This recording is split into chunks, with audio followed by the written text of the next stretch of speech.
Hello, everyone, and welcome back to Newsroom Nigeria. Today, we are diving deep into a very troubling development out of Anambra State, an attack on the convoy of former governor and former Minister of Labour, Dr. Chris Ngige. Before we get into the full, please take a moment to like, subscribe, and turn on the post notification bell so you don't miss future analysis. These stories matter, and your engagement helps us reach more people who need credible information. Hit that subscribe button if you're new here as well. So here is what we know. Earlier to yesterday, along the Nkpor Nnobi Road in Idemili North local government area, gunmen believed to be disguised in police and military uniforms opened fire on a convoy belonging to former governor Chris Ngige. Ngige was not in the convoy at the moment. The pilot vehicle bore the brunt of the attack.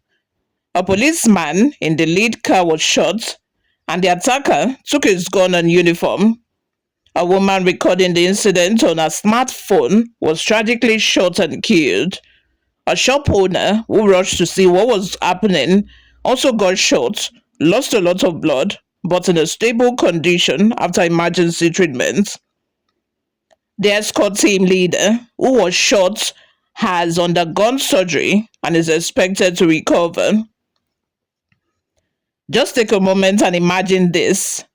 A woman who simply pulled out her phone, maybe out of curiosity or fear, never made it home. This is the kind of detail that shakes you. Ngige'S former media aide, Sir Fred Chokolobe, issued a statement confirming the attack.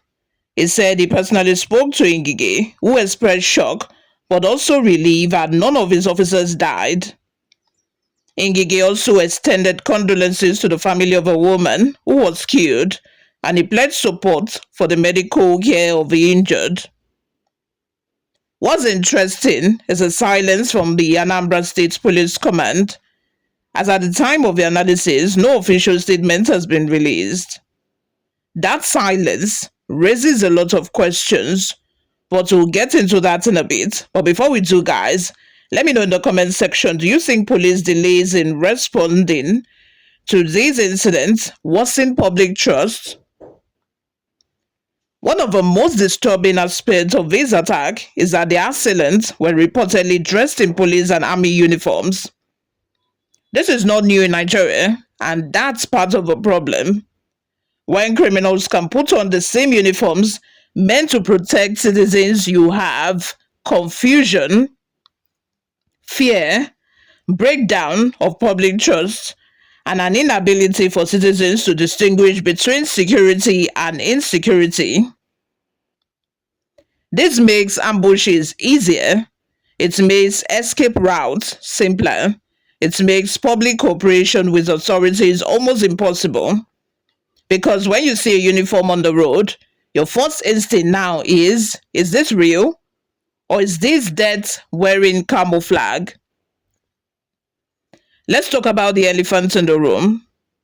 Ngige is not just an ordinary citizen. He is a former governor, a former federal minister, a high-profile political figure, a man with political influence and history. So the question becomes, was this a random crime or a targeted message? Here are four possibilities. Criminal gangs testing boundaries. This attack may be part of a growing boldness of armed groups in the southeast. It might be a message as well to political elites. Attacking a former governor's convoy, even when empty, is symbolic.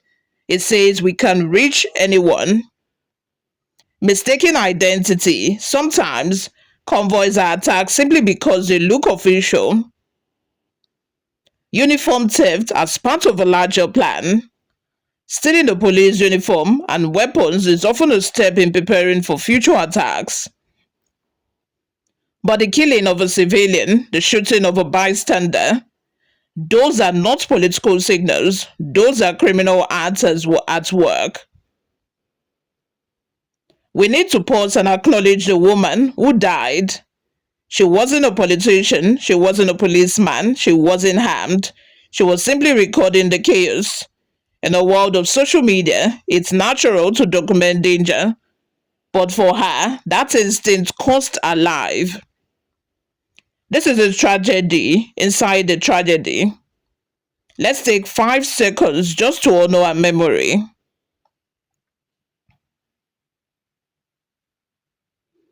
If you're still watching, please hit the like button as a small sign of respect. Now let's talk about the shop owner. He heard gunshots, he came out, and boom, he was hit multiple times. But incredibly, none of the bullets hit his spine. He lost blood, but doctors expect him to walk away alive. He's set for surgery, but already in stable condition. Not many people survive gunshot wounds like that. The Anambra Police Command has not issued any official statement, no press release, no press briefing, nothing. Why? Is it lack of information, embarrassment, bureaucratic delay, or something deeper? This is a major security breach involving impersonation, weapons theft, and a fatality. Silence doesn't look good. You guys, should police be mandated to respond within hours to incident like this? Tell me what you think in the comment section.